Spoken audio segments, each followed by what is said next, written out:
Es probable que a estas alturas ya hayas oído hablar de la famosa crisis de medios, y es una manera un poco dolorosa de describir una situación que se está viviendo en los medios de comunicación a nivel global.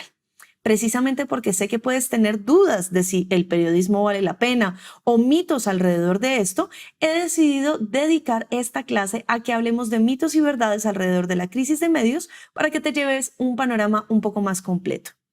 Esta imagen es impresionante. Han pasado tan solo 10 años y vemos un cambio bastante significativo. Cambiaron las formas de hacer el trabajo, los medios, cambiaron la publicidad, los clientes, los usuarios, todo se está transformando. Vivimos la transformación genuina de un imperio. Tal vez recuerdes, hace unas clases hablábamos de los monjes amanuenses, esas personas que se oponían a la llegada de la imprenta. Pues bien, en tiempos digitales vemos que todavía hay algunos periodistas en medios de comunicación tradicional que están actuando un poco como esos monjes amanuenses, con un poco de miedo y se están oponiendo a cualquier revolución en tiempos de redes sociales. La crisis de medios no es otra cosa que un tema de mercado, oferta y demanda. Con la llegada de muchísimos más canales de difusión, lo que antes era una oferta reducida y muy valiosa, se convirtió en algo mucho más accesible y fácil de comprar. En ese sentido, ese mayor acceso a canales hizo que la oferta aumentara, pero la demanda se mantuviera y los precios bajaran. ¿Esto qué significa? Que la mayoría de medios en América Latina en los últimos años han dejado de percibir la mitad de sus ingresos por publicidad tradicional. Esto ha llevado también, lógicamente, a unas reducciones muy dolorosas. En distintos países hemos visto despidos masivos en los medios de comunicación, y esto ha ocurrido en Argentina, en Chile, en Colombia, en Bolivia, en Perú, en Brasil, en fin. Sin embargo, no te me desanimes con ese panorama un poquito apocalíptico. En tiempos digitales, nuestro trabajo no solamente termina con oprimir un botón de publicar. Y es por eso que tenemos que hablar de esos nuevos medios. En tiempos de comunicación digital y en tiempos de paywall, muro de pago, se aproxima que un 80% de la fuerza laboral de los medios de comunicación va a ser periodismo digital.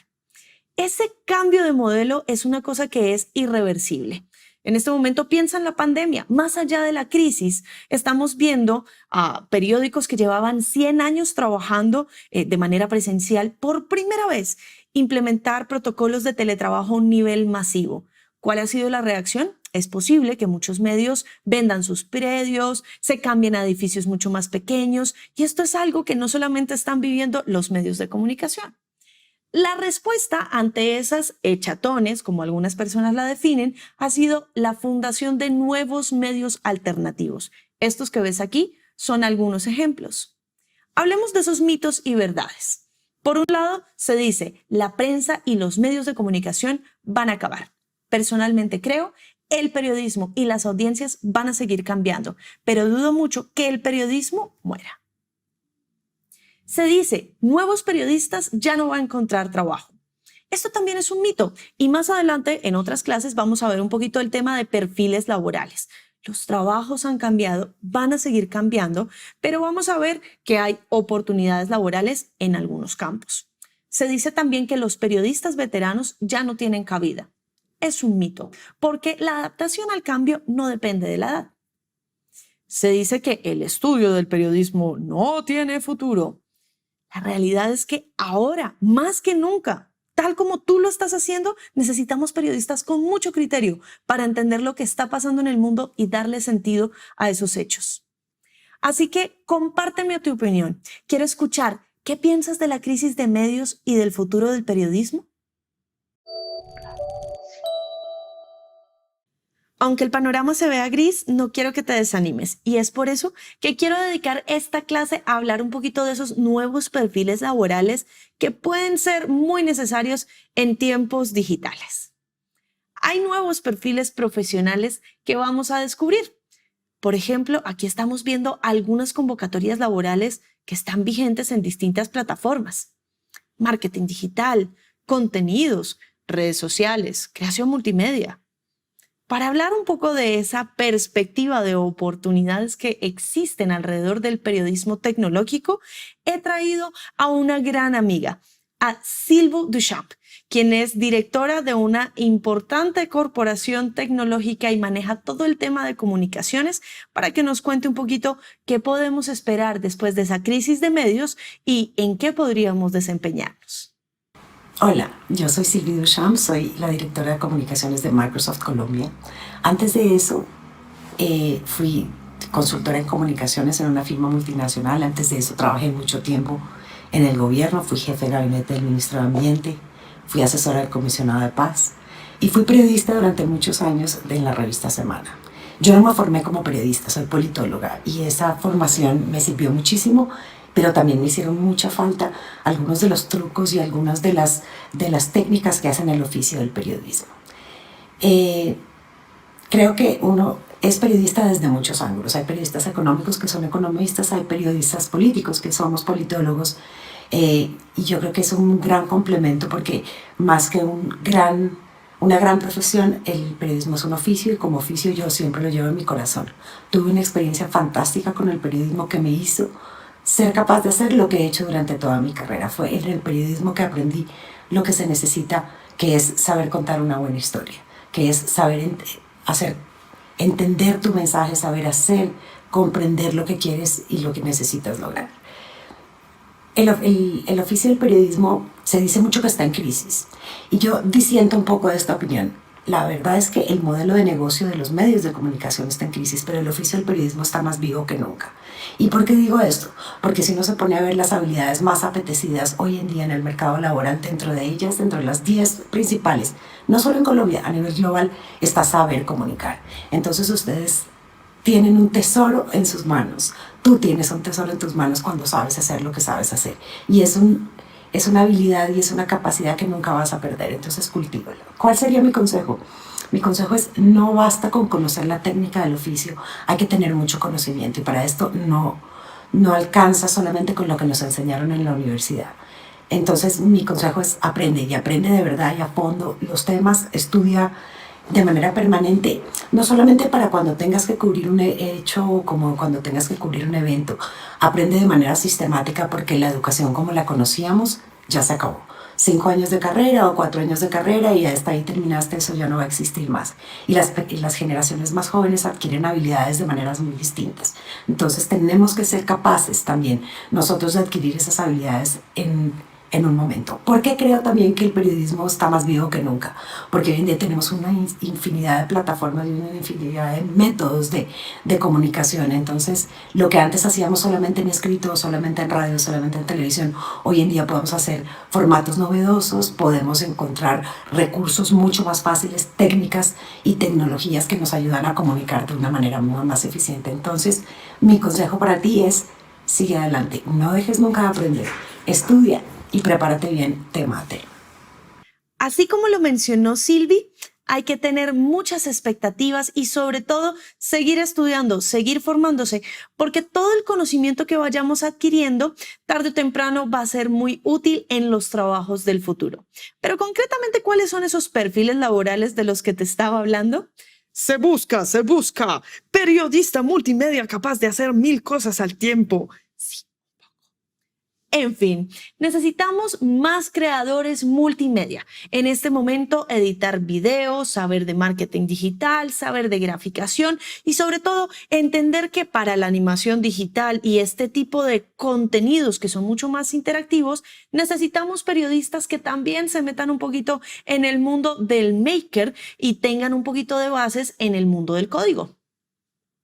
Periodista gerente, este es otro perfil que ha ido aumentando en distintos medios de comunicación tradicionales. Cada vez se busca a alguien que entienda del mundo del contenido, que haya sido reportero y que sepa cómo funciona, pero que también tenga muchas aspiraciones gerenciales, que sea capaz de atraer nuevas ventas, nuevos modelos de negocio o incluso crear verticales dentro de los medios de comunicación, entendiendo que el negocio del contenido no ha muerto.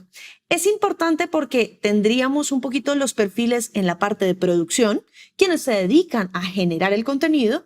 Tendríamos unos perfiles en el relacionamiento, quienes se dedican un poco a cultivar esas relaciones públicas y atraer a algunas audiencias que sean relevantes. Y por el otro lado tendríamos a esos perfiles de ventas, que son súper necesarios para entender cuál es ese valor agregado y cómo podemos llegarle a potenciales clientes.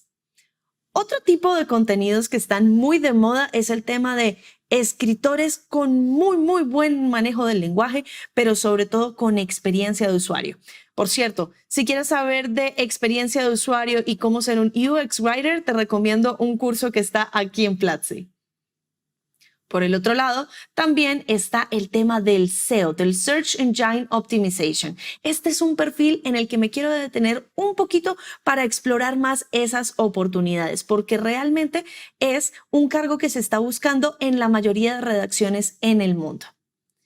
El optimizador de SEO normalmente lo que hace es entender cuáles son las tendencias de búsqueda y un poco acomodar con palabras claves, tags, meta tags, ese tipo de contenidos en la web para que sean más visibles. Es infaltable tanto en medios de comunicación como en cualquier tipo de campaña de marketing digital. El periodista SEO, por su parte, es un rol muy nuevo que se está viendo en las salas de redacción, donde combinamos un poquito el lenguaje del periodismo y de su rigor con este lenguaje de entender a los buscadores, entender el marketing y posicionarnos. Es un rol bastante polémico, sin embargo, muy útil de saber porque al final el periodista que está sentado detrás del computador haciendo las notas, haciendo los videos, va a ser la misma persona que va a subir esos contenidos a Internet. Y en tiempos digitales necesitamos tener todas las herramientas para atraer la atención de las audiencias y que nos vean de manera más significativa. Saber contar historias, atrapar a las audiencias con distintos formatos, entender un poco cómo funciona el mundo del contexto mínimo indispensable, el CMI, y contar y narrar cosas es muy importante, no solamente para los medios de comunicación, sino también para otros campos de crecimiento profesional que en esta clase te voy a presentar. Hablemos un poco del periodismo en el sector público. Para muchos es un tema un poco polémico, pero me parece que para hablarte exclusivamente de eso, la mejor persona puede ser Renata Cabrales, una ex periodista colombiana, quien además fue editora de redes sociales y hoy en día se desempeña en el sector público y lo ama. Ella nos va a contar un poquito de su historia, de su experiencia y sobre todo de por qué vale la pena darle chance a este sector. Hola, hoy te voy a hablar de las oportunidades de los periodistas digitales en el sector público. Para empezar, varios consejos. Lo primero es que los periodistas tenemos un techo grandísimo de crecimiento en el sector público, porque la generalidad es que no hayan estructuras de equipos digitales bien formadas o de que existan pocos perfiles para desarrollar tareas digitales. Caso mío, cuando llegué a la alcaldía de Bogotá, solo encontré un webmaster que manejaba la página web y una serie de periodistas que tenían otras funciones principales y que la función de publicar contenidos era una función más de copiar y pegar un comunicado de prensa para subirlo a la página web. Entonces, la oportunidad de llegar y armar buenas estructuras rigurosas, serias o mejorarlas es grandísima. Lo segundo es el trabajo transversal, que se puede realizar con otras áreas pertenecientes a la entidad en la que trabajo. Por ejemplo, áreas de servicio a la ciudadanía es súper clave trabajar con ellas de la mano. Áreas de sistemas. En el caso del distrito, consejería TIC. En el caso nacional, hablemos del ministerio TIC. Y grábense esta palabra, articularse. Articularse con todas estas áreas que acabo de mencionar en proyectos conjuntos, en estrategias de contenido, de marketing, de SEO, de estrategias técnicas en general, es fundamental. Tercero, seguir formándose. En el sector público tenemos pocas oportunidades de formarnos realmente. Tenemos que ser más autodidactas, pero pues hay algunas por fuera del sector o que están en el ecosistema de innovación pública que son muy interesantes y que podemos apropiarnos de ellas pues para crecer en conocimientos y en experiencia. Siempre revisar otras experiencias, preguntar cómo lo está haciendo otra entidad, cómo lo hacen en otro país, en una entidad similar, también será de mucho provecho. Consejos. Bueno, la base de cualquier estrategia de comunicación, creo yo, podría empezar por definirse o por alimentarse del buen periodismo. Quienes hemos hecho periodismo, por ejemplo, en salas de redacción, traemos todo ese andamiaje 360 de hacer periodismo, por ejemplo, en salas multimedia, pero quienes de pronto han trabajado en periodismo emprendedor o en periodismo público o en periodismo de soluciones, periodismo de datos, cualquiera de estos perfiles puede proyectar una buena estrategia de contenidos digitales. Formar a otros, si estamos siendo autodidactas, de nada, nada nos quita que eso que aprendamos lo compartamos con otros. Va a ser fundamental conseguir validadores y formarlos. Permite que ellos hablen el mismo lenguaje o un lenguaje muy similar al que nosotros tenemos como estrategas de contenidos digitales. De manera que buenas prácticas y consejos hay muchos. Lo importante, creo yo, es creer en lo público, lanzarse a lo público, porque estemos convencidos de que con lo que vamos a hacer en lo público podemos sacar adelante al país. Y yo sí creo que desde el sector público adolecemos, porque estoy en él, de perfiles muy importantes, interdisciplinarios, para que las estrategias de contenido y las estrategias centradas sobre todo en la ciudadanía funcionen mejor. Como ya nos contó Renata, hay muchísimas oportunidades para colaborar, para explorar y articular distintas iniciativas que se están gestando en el sector público. Es posible que te estés preguntando este tema de la objetividad, de si vas a trabajar al lado de alguien que tiene una postura política, y sí, hay un gran dilema. Sin embargo, quiero decirte que los principios son innegociables y en este sentido, periodismo es periodismo y tiene un ejercicio de transparencia, veeduría y sobre todo de informar a la ciudadanía. Si los periodistas del sector público comprenden que, al igual que los oficiales o los funcionarios, su principal jefe no es un político de turno, sino en realidad la ciudadanía que consume el contenido, estoy segura que habrá muchísimas oportunidades para hacer un muy buen periodismo desde ese sector. Por otro lado, tenemos también el sector privado, un mundo lleno de oportunidades. Como debes saber, hay empresas, sobre todo las tecnológicas, que están buscando personas que entiendan de tecnología, que entiendan de contar historias y que puedan funcionar un poco como traductores a audiencias más generales. En ese sentido, el contenido o las relaciones públicas que se puede ejercer desde el sector privado siendo periodista incluye generar revistas internas, hacer newsletters, entrenar a voceros, pero sobre todo encontrar dentro del mundo privado contenidos potencialmente noticiables. Para hablar de esto, quiero dejarte con Tatiana Márquez. Ella es jefa de comunicaciones en Google Colombia y nos comparte cómo pasó del periodismo a las relaciones públicas y al sector privado y qué tipo de habilidades son claves en este sector. Bueno, mi experiencia, te cuento, yo me gradué de ciencia política, después entré a trabajar desde muy joven a un medio de comunicación y empecé como periodista. Trabajé más o menos durante 8, casi 9 años. Pero durante todo este tiempo me empecé a dar cuenta que mi gran pasión siempre era la tecnología. Estos eran momentos donde las páginas web de los medios eran muy precarias, no existían ni siquiera las redes sociales. Entonces, con esta pasión que tuve por la tecnología, empecé a darme cuenta esa necesidad de empezar a contar y trasladar todo eso que estaban haciendo estos medios a digital. Y empecé a trabajar en estos proyectos en el medio. Fui creciendo cada vez más para llevar la digitalización, digamos, de ese contenido. Y ya después me di cuenta que las empresas también lo estaban necesitando. No siempre uno tiene que pensar en que los buenos contenidos y las buenas investigaciones lo hacen los medios, sino las empresas también necesitan contar sus mensajes, necesitan llevar a estas plataformas digitales esos mensajes de manera correcta. Empecé a trabajar en una consultora manejando, digamos, el área digital de esas empresas, cómo querían llevar a cabo sus mensajes y su comunicación. Y ya después de 3, 4 años trabajando allá, entré a Google como gerente de comunicaciones, donde por supuesto pues se mezclan mis dos grandes pasiones, que es la tecnología y la comunicación y cómo podemos llevar esos mensajes y esos, dependiendo del área en el que estamos, de manera efectiva.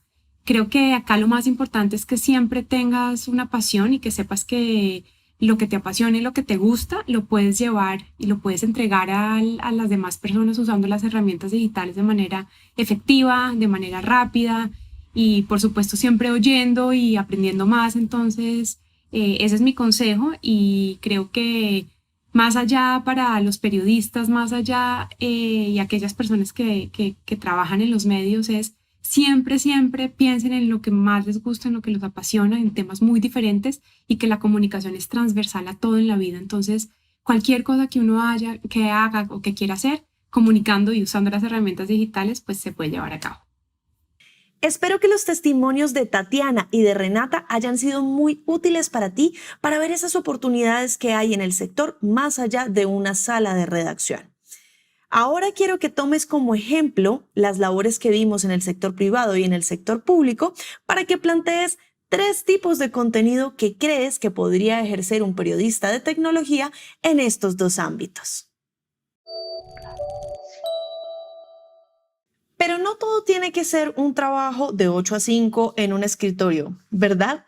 Es posible que te encante escuchar sobre la posibilidad de fundar tu propio medio y convertirte tú también en un periodista emprendedor.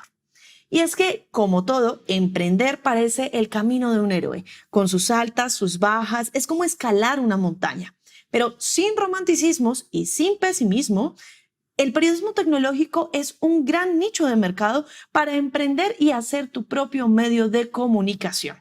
Necesitarás muchas cosas y precisamente pensando en esa cantidad de herramientas, he traído 3 expertos que ya se aventuraron a dar el paso para que te cuenten sus consejos.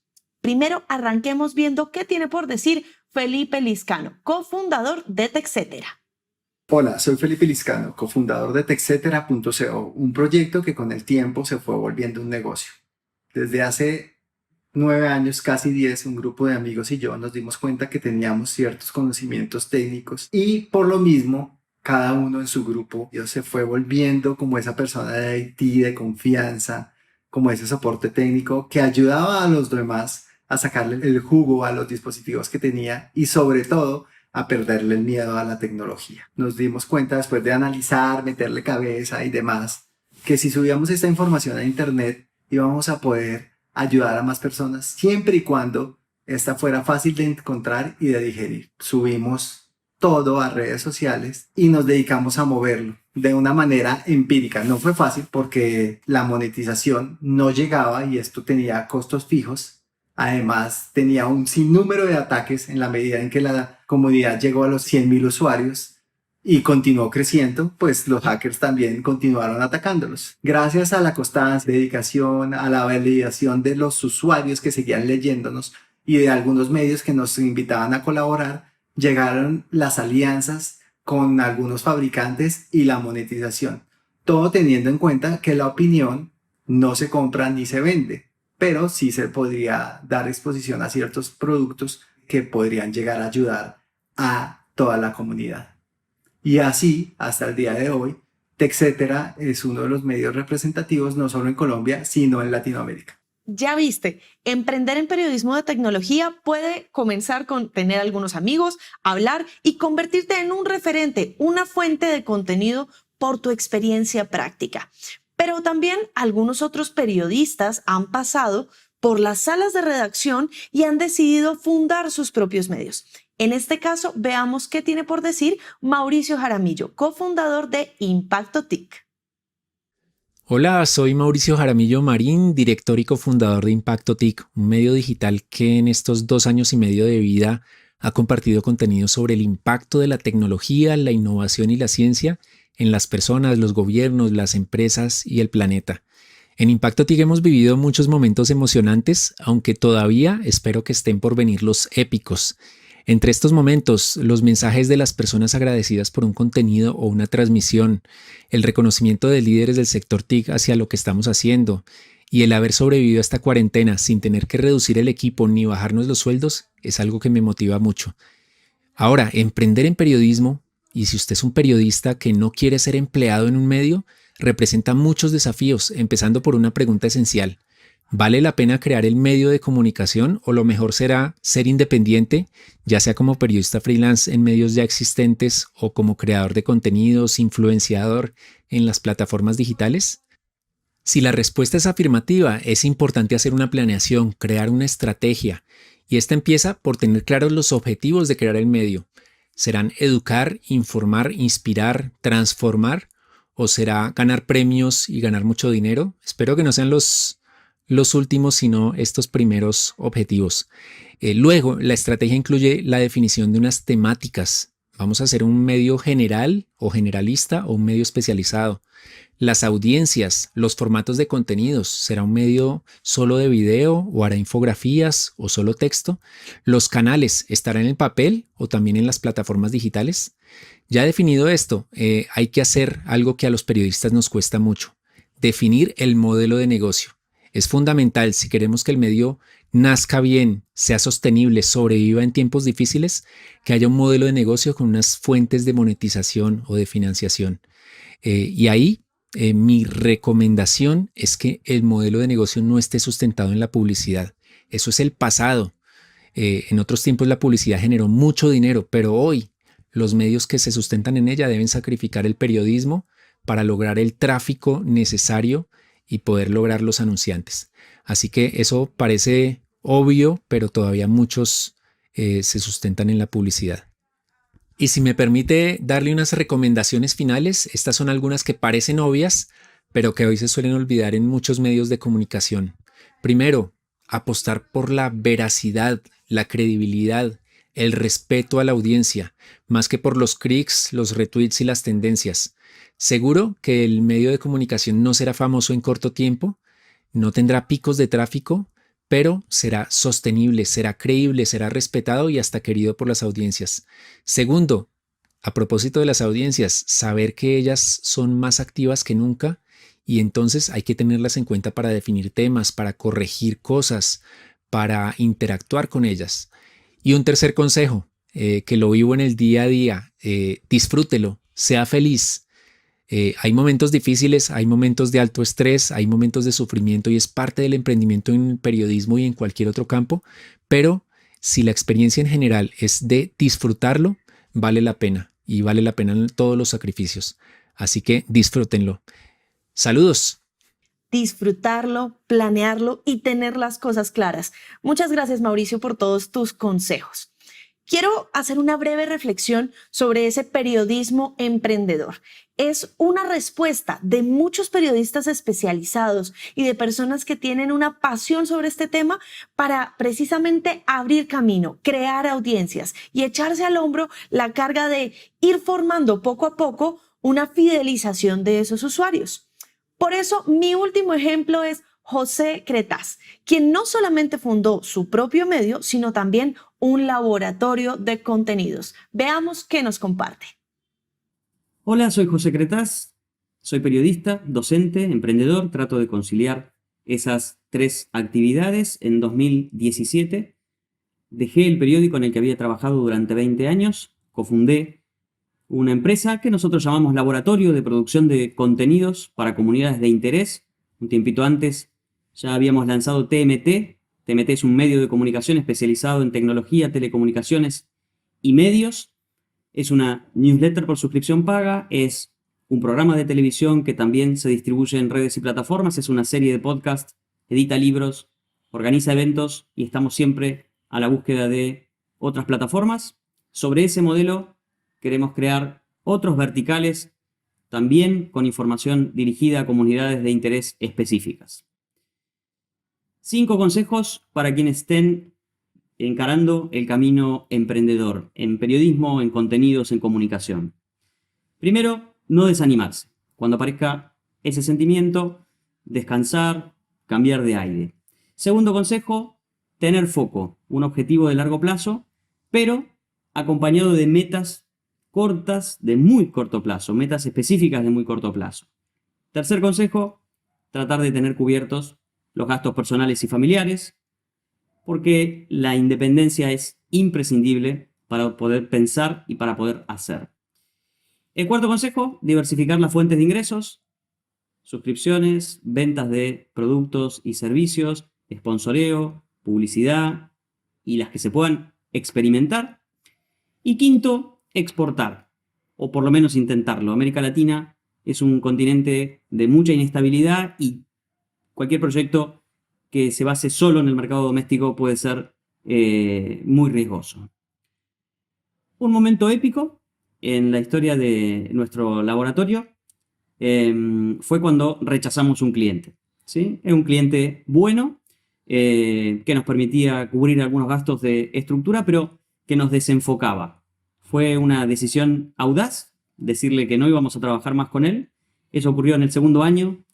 Dicen que el tercer año de toda empresa es el momento clave, que se resuelve si sigue o no sigue, si se consolida o fracasa. Nosotros estamos justamente en ese tercer año. Veremos si esta historia sigue. Así que en la próxima se los cuento. Gracias. Me encantan esos consejos que nos dejó José Cretaz. Creo que este es un camino donde definitivamente emprender no es fácil, pero se nota que está lleno de satisfacción. Hay que darle las gracias a estos 3 invitados que nos dieron tantos consejos y que sobre todo son una muestra de ese talento representativo que tenemos en nuestra región. Ahora es tu turno y para este ejercicio quiero recordar algo que vimos unas clases pasadas, el tema del periodismo SEO. ¿Por qué? Porque eso es muy relevante a la hora de crear tu propio portal informativo y emprender en este mundo de contenido digital. La pregunta es fundamental. ¿Crees que el medio debe dedicarse a decir lo que la gente necesita o lo que la gente quiere y está buscando en Internet? Déjame saberlo en los comentarios. Acabamos de escuchar 3 grandes periodistas que se atrevieron a dar el salto y emprender.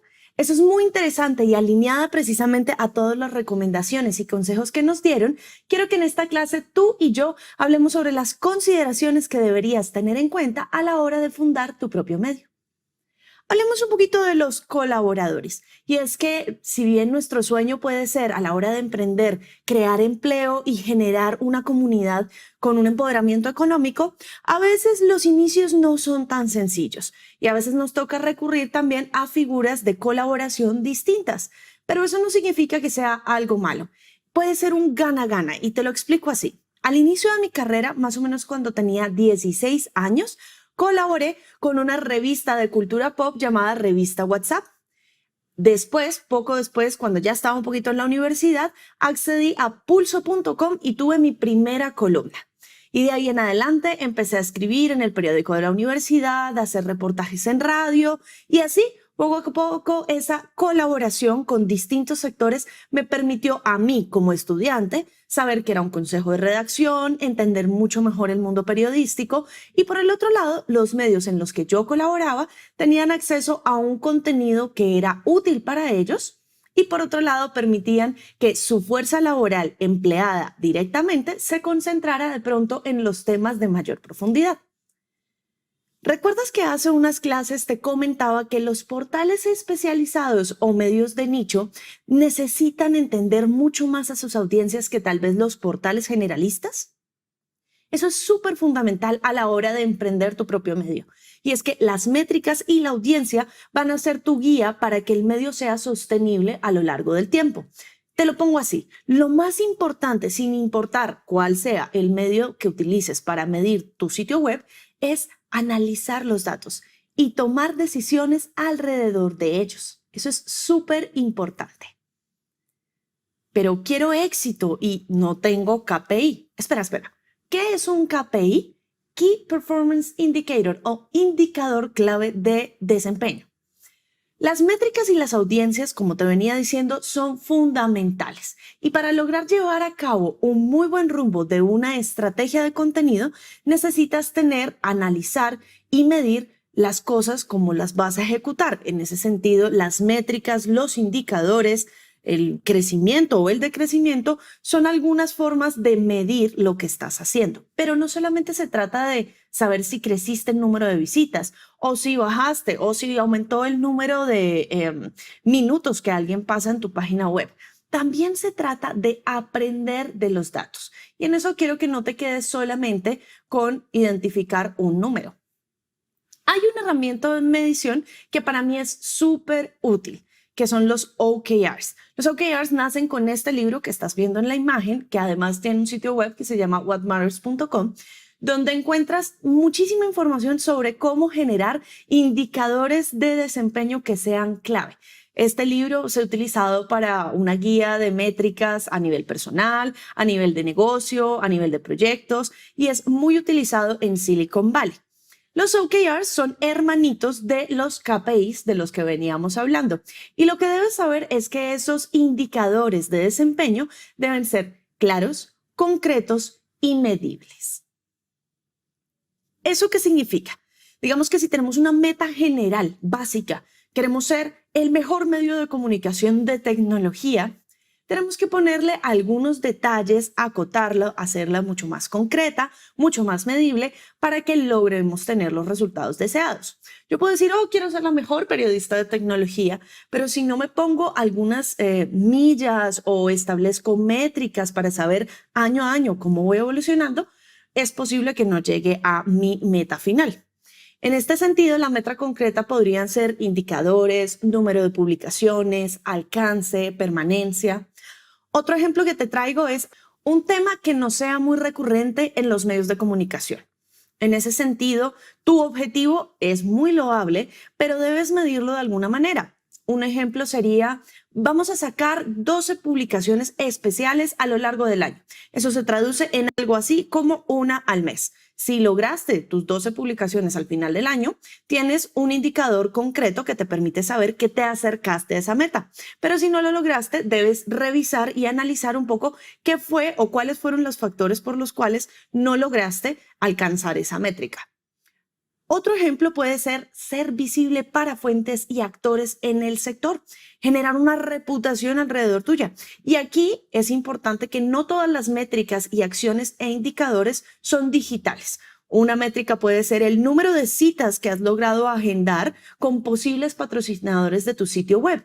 Y en ese sentido puedes decir, voy a hacer 4 citas al mes, más o menos una por semana, identificar que tienes 4 oportunidades más que si simplemente dijeras, yo quiero tener patrocinadores y no te pusieras una meta concreta. Existen infinidad de herramientas para medir: Chatbit, Google Analytics, Visually. Escoge la que quieras, pero al final recuerda tomar decisiones con los datos. Otro apartado muy importante y consideración a la hora de emprender en periodismo tecnológico es el análisis legal y financiero. Todos nos movemos en un marco legal que es súper importante tener en cuenta y que no todos somos abogados para tenerlo tan claro. Es importante que te apoyes en expertos en la materia, que busques asesoría y sobre todo que entiendas cosas básicas de Internet como el manejo y el tratamiento de datos personales. Por el otro lado, desde la parte administrativa, esto también es muy importante porque si por alguna razón vas a contratar o a pagarle a alguien que estás tú en Perú y alguien está en México, o tú estás en Colombia y esa persona está en Perú, puedes tener algunos desafíos a la hora de cumplir todos los reglamentos de condiciones laborales de cada una de las reglamentaciones locales. Así que lo mejor es que te asesores, pero por otro lado busques algunas soluciones que están en línea y que te permiten entender y acomodar algunas cláusulas de contratos a esos regímenes locales en la región. Ahora hablemos un poco de los ejemplos de financiación del periodismo.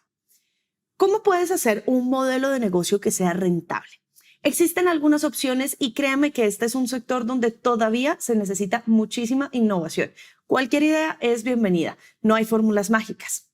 Una de las primeras o tal vez las más conocidas es el tema del sponsorship o la financiación a través de publicidad. Esto puede ocurrir por el lado de marcas de tecnología que te patrocinan y que pautan dentro de tus contenidos. Pero también hay otro tipo de sponsorship que viene desde la sociedad civil, desde algunas organizaciones como Ford Foundation o Open Society Foundation, que buscan apoyar temáticas, por ejemplo, con pobreza, derechos humanos, justicia, y allí una interseccionalidad con tecnología podría ser una forma muy interesante de descubrir nuevos enfoques.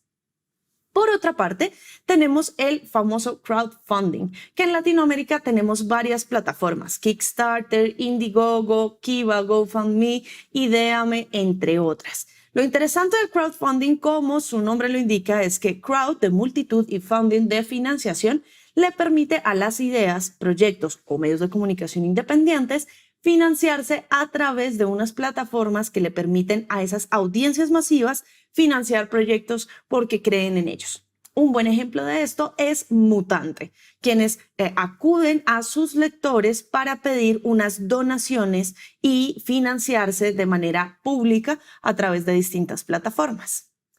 Otro modelo que se está probando es el de la donación directa. Aquí tenemos referentes como el periódico británico The Guardian, que le pide a sus lectores y suscriptores que generen unas donaciones voluntarias cada vez que ellos quieran apoyarlos. Este modelo, que lo que dice es el periodismo independiente necesita una financiación, y si quieres seguir recibiendo información de calidad, por favor, dona lo que puedas y en lo que tengas la capacidad. Pues básicamente les ha generado más de 800,000 donaciones recurrentes a el portal británico. Otro modelo bastante frecuente es el tema del paywall o el muro de pago. Aquí, en el sector tecnológico, uno de los grandes referentes, por supuesto, es la revista Wired, que funciona con esta suscripción y que te permite leer algunos artículos de modo por gratis, pero otros te pide que pagues una suscripción o que te registres para poder seguir consumiendo el contenido. Y el paywall, otro ejemplo que es bastante famoso, es el tema del New York Times. Pero no todos los paywalls y muros de pago están en el extranjero y son una solución únicamente de Estados Unidos. Aquí en Latinoamérica tenemos referentes como El Espectador, La Nación, el periódico Reforma de México, El Clarín, entre otros. Así que entre todas estas consideraciones, ahora quiero escucharte y saber, ¿pagarías por contenido? ¿Qué tipo de modelo de financiación escogerías para que tu proyecto de periodismo sea sostenible a lo largo del tiempo? ¿Crees que se puede innovar en ese segmento o todavía estamos estancados solamente en el sponsorship tradicional? Pero ¿estás de acuerdo conmigo que en tiempos digitales no todos son medios de comunicación y páginas web, verdad? ¿Será que un medio es necesariamente el único formato donde los periodistas podemos comunicarnos? Personalmente no lo creo. Y si tú, como yo, eres fanático de las redes sociales, estoy segura de que estas dos clases que siguen te van a gustar muchísimo, porque vamos a hablar precisamente de cómo estas grandes plataformas pueden servir para ser un medio de comunicación y un canal fidedigno a la hora de presentar contenidos noticiosos desde una cuenta más personal, explorando precisamente ese perfil de periodistas blogueros. Y porque quiero que conozcas de primera mano a algunas personas que han tomado esta decisión en su vida, vamos a ver 3 testimonios que nos van a compartir sus principales consejos a la hora de convertirse en un creador de contenido en distintas plataformas. Iniciamos escuchando a alguien que decidió seguir su pasión, que es transparente con sus audiencias y que se dedica al periodismo de tecnología y videojuegos en Perú. Escuchemos a Philippe Chuyoy. Hola, ¿cómo están? Mi nombre es Philippe Chujoy y soy editor en jefe de tech.com.p. Hace 8 años que estoy en Televisión Nacional hablando sobre videojuegos. Hace también 9 años que estoy manejando temas de redes sociales y como community manager. Pero desde hace ya 14 años que estoy escribiendo en blogs de tecnología, y desde que tenía 5 años me encantaba compartir novedades con mis amigos desde que tenía el Super Nintendo en casa.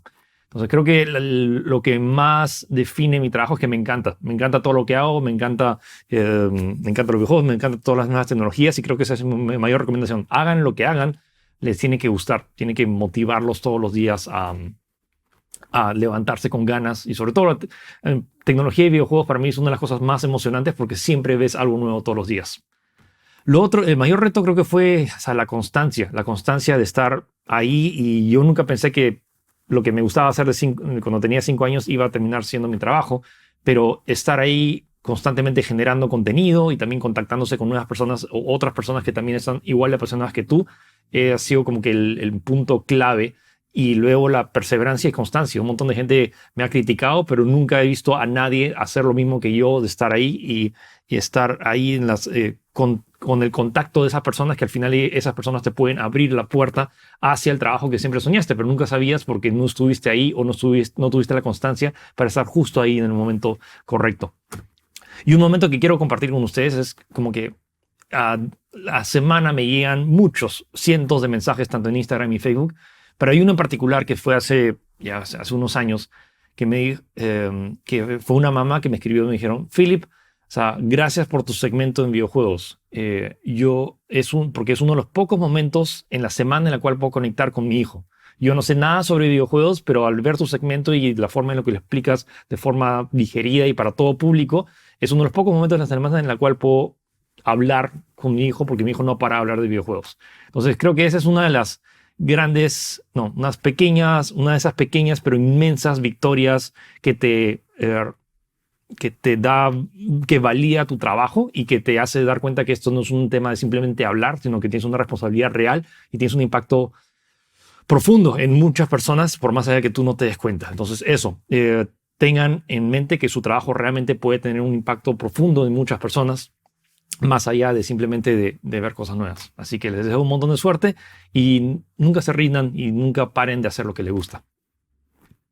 La transparencia y sobre todo la fidelidad con las audiencias son uno de los principales factores del éxito de Víctor Díaz, más conocido como Marciano Tech. Escuchemos sus consejos.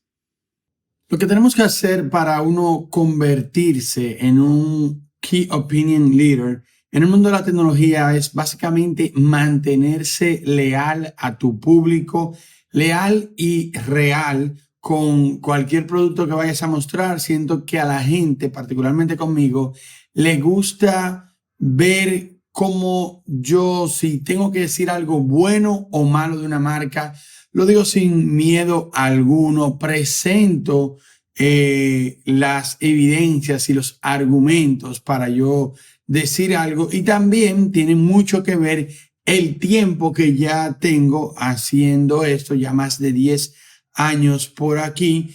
Todo eso es parte, influye en la opinión de la gente, qué opinión la gente tiene hacia ti, cómo te consideran y cómo le prestan atención a lo que tú tengas que decir. Y como no podía faltar la visión de un auténtico fanático de la tecnología, vamos a escuchar qué tiene por decir José Mufarrech, más conocido como José Tecnofanático. Hola, ¿cómo están? Soy José del canal en YouTube José Tecnofanático. Actualmente llevo ya 10 años trabajando día a día mi marca. Para mí, mi principal reto ha sido lograr de que las personas identifiquen mi marca con honestidad y a la vez que proviene de un tecnofanático. No soy un técnico, no soy ingeniero, soy una persona que es un tecnofanático. Y eso ha sido la base realmente, la cual yo desde un inicio quería que se identificara la marca. Debido a que yo hago revisados, yo hago unboxing y cualquier comentario que yo realice de un producto va a ser tomado en cuenta por miles de personas. Por lo tanto, la honestidad es un factor base en la información que yo proveo. Y lo otro es que proviene esa información de una persona que es fanática de la tecnología. Un momento que me llenó de satisfacción durante estos 10 años que vengo trabajando en la marca Tecnofanático fue cuando logré el 1.000.000 de suscriptores en el canal de YouTube luego de 7 años de arduo trabajo. Un consejo que te puedo dar es lo siguiente, sobre todo si estás trabajando en estos momentos en una marca o tienes la idea de una marca y quieres trabajarla. Te recomiendo que verifiques si la URL está disponible de manera inmediata y si ese nombre está disponible en las redes sociales. Hoy en día prácticamente todo se trabaja por medio de una página web y a la vez redes sociales. Y si está disponible, te recomiendo que la registres de manera inmediata. Consejito que te doy. Tal vez lo que tienen en común estas personas es que han sabido contar una historia o presentar una historia propia, un ejemplo, una marca. De esto es que vamos a estar hablando durante estas clases que nos siguen y quiero dejar un ejercicio frente a qué significa ese storytelling. La verdad es que podríamos empezar a guiar nuestra propia marca personal si nos hiciéramos 2 sencillas preguntas y esa es tu actividad. ¿El mundo sería mejor sí?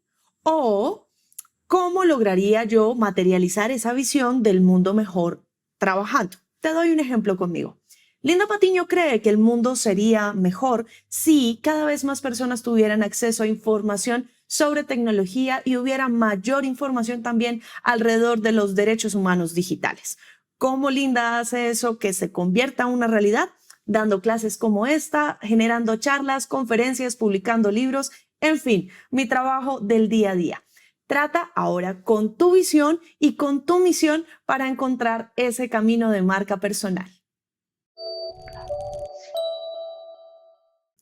Es posible que hayas quedado muy intrigado con ese último ejercicio que te dejé en la clase pasada.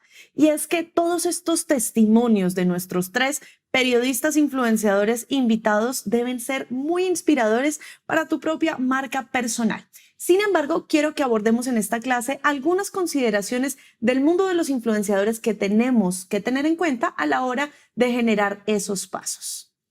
Hablamos de una batalla por la confianza y es que hace unas clases mencionábamos que tú, Netflix, la clase y todo tipo de contenido que está en la web compiten por nuestra atención. Justamente ese es el subtítulo de mi libro ¿Qué diablos hacen los influencers?, que lo publiqué en 2019 y se trata de una investigación periodística a profundidad sobre el fenómeno de la influencia, las redes sociales y también el marketing de los influenciadores. Lo que es interesante de toda esta investigación es que encontré unos elementos que son fundamentales frente a cómo se va a mover el periodismo digital en tiempos de redes sociales y cómo han cambiado esas mecánicas alrededor de la presentación de información. Algo que tenemos que tener en cuenta es ese valor de la confianza. Y es que la confianza, como te contaba clases anteriores, no es solamente tener certeza de cuál es el origen de la información, sino también se construye a través de relaciones, networking y mucho trabajo duro. Es por eso que quiero ponerte estos ejemplos. ¿Confiarías en alguien porque tiene 1 millón de seguidores? ¿Confiarías en alguien porque tiene un título en Harvard? ¿Confiarías en alguien porque vivió una cosa?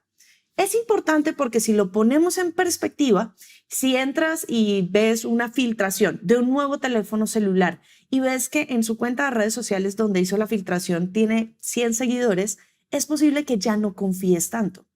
Pero por otro lado, si te presentan a ti un futuro vocero que puede hablar sobre transformación digital, que viene con el título y el certificado o con un reconocimiento de una universidad reputada, te inspira más confianza que aquel que tal vez te enteraste luego que falsificó sus títulos para precisamente generar o darse importancia.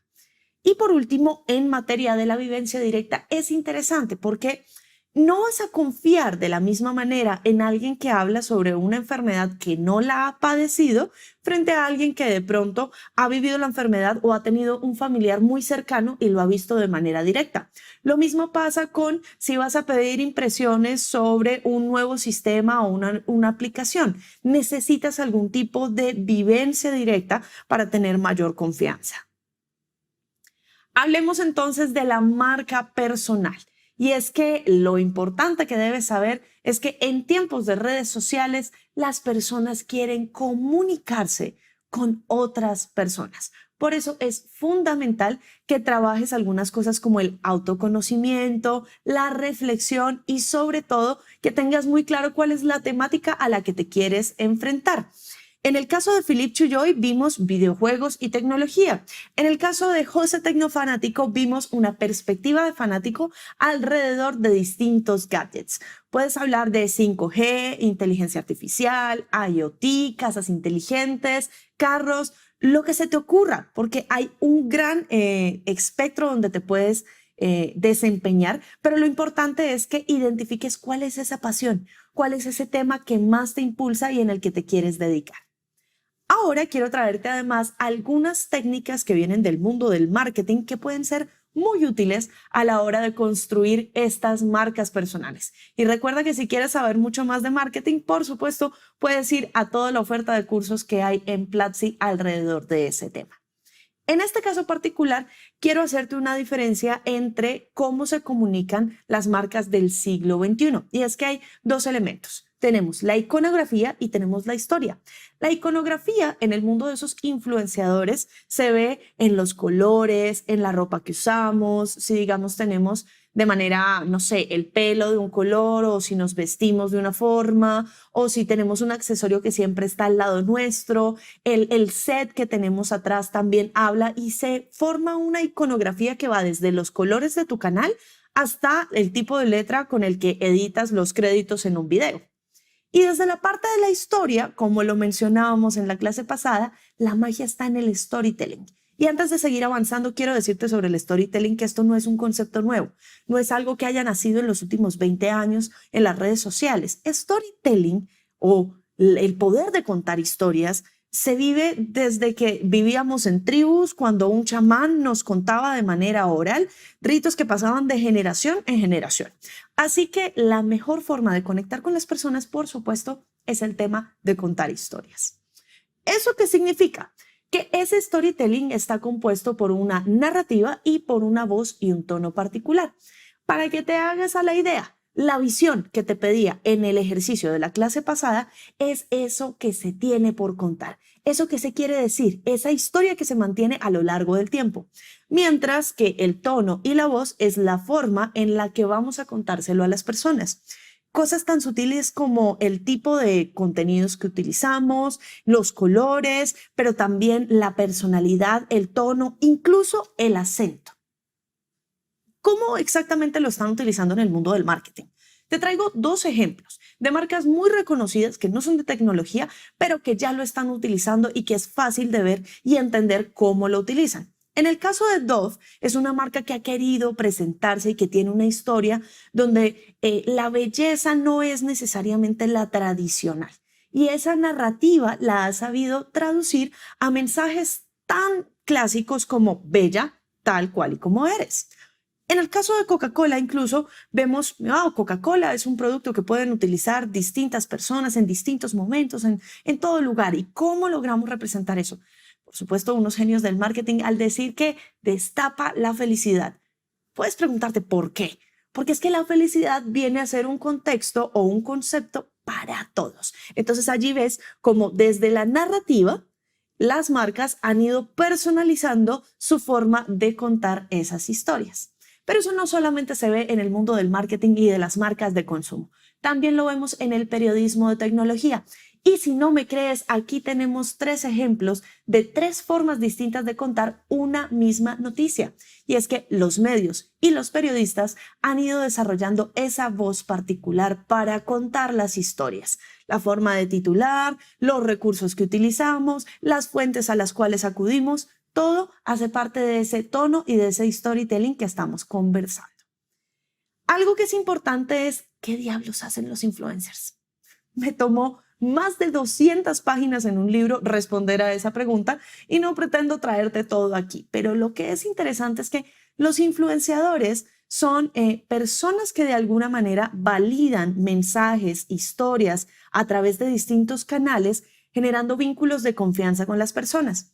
La mejor forma de entender esto es la diferencia entre hacer un anuncio con un basquetbolista famoso sobre unos tenis y ver en tu barrio a la persona que más juega básquet, que has admirado durante años, utilizando esos mismos tenis. Este señor del barrio vendría a actuar como si fuera un influenciador. Lo que pasa es que en los tiempos digitales, donde esas herramientas de producción de contenido se abrieron y están en las manos de prosumers, productores y consumidores de contenido, hemos visto una gran explosión de narrativas. Y lo que hemos generado es que las personas, a través de una forma muy particular de ver la vida, dan contexto, explican y desde su testimonio, su número de followers o tal vez sus títulos pueden generar esa confianza en las audiencias. En el futuro suelo decir que lo que vamos a ver es que esas marcas personales o esos influenciadores no van a ser algo exclusivamente del mundo de la farándula y del fitness. Y es que tienen muy mala fama por distintas razones, pero si te das cuenta cada vez más empresarios, políticos y figuras de todo tipo de sectores se están despertando y generando más interacción a través de las redes sociales. Lo que espero personalmente es que con el aumento de la cobertura de Internet en el mundo, lleguemos a unas realidades locales que le permitan a esos actores locales contar sus historias. Queremos ver youtubers o influenciadores o periodistas, blogueros que se dediquen al tema de, no sé, contar cómo son sus comunidades, ver más reportajes en lenguas nativas, entender una realidad desde lo rural y no necesariamente desde lo urbano. Y pues bueno, eso lo que lograría sería desarrollar mayor contenido local. No todo tiene que ser Silicon Valley, ¿verdad? Sería de todas formas un error tratar de decir o insinuar que el futuro del periodismo está en ser o no un influenciador. Esto es un error porque no todos los youtubers se dedican a tener ese rigor, ese compromiso con la verdad y sobre todo ese proceso de verificación sistemática del que hemos hablado desde comienzos de este curso de periodismo de tecnología. Por ende, lo que estamos hablando en realidad es de un equilibrio sumamente delicado entre esos recursos del periodismo, esos valores que rigen esta profesión o este oficio, y esos recursos que ya están utilizando creadores de contenido en el mundo de las redes sociales para llamar la atención, para generar confianza y para vincularse con sus distintas audiencias. Ahora quiero darte algunos tips de marca personal y estas reflexiones vienen acompañadas de muchas conversaciones que logré tener durante la escritura de mi libro con distintos creadores de contenido en distintos segmentos. Tal vez el primero es que generar contenido requiere de continuidad, persistencia y paciencia. Esto no es cuestión de simplemente subir un video de 15 minutos a YouTube y esperar a ser viral. Por otra parte, hay algo que es fundamental y es que la timidez o el miedo a pasar vergüenzas puede ser un límite bastante grande a la hora de comunicarte como una personalidad dentro de Internet. Si quieres seguir este camino de periodista como bloguero, debes sí o sí tratar de dejar la pena al lado y ser mucho más espontáneo. Y otra reflexión que es importante es que no todo influenciador o periodista blogger se dedica al influencer marketing. Son cosas distintas, conceptos distintos y no toda la sostenibilidad de un proyecto periodístico está atado a un modelo de publicidad. Otras recomendaciones que te puedo dar, por supuesto, ser consistente a lo largo del tiempo. Esa visión y esa misión que ya desarrollaste debería proyectarse a un largo alcance. No existen fórmulas mágicas y a pesar de lo irónico que es que tengas 5 consejos o 6 consejos frente a cómo hacerlo, es que nadie tiene una verdad absoluta frente a esta temática.